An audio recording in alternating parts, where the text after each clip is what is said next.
In this video, I'm going to show you how you can easily share a note on Instagram.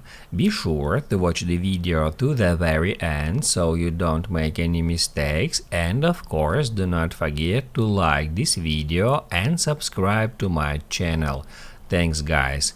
So let's get started, and first off, open up Instagram app.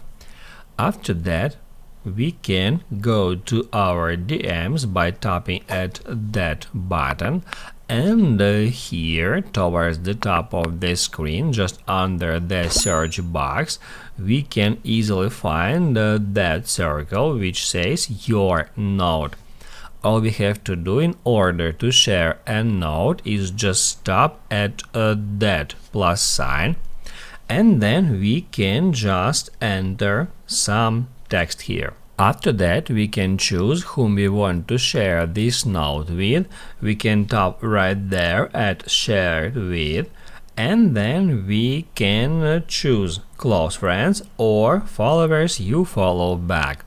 After that, to continue, tap at done, and then to share this note, just tap at share.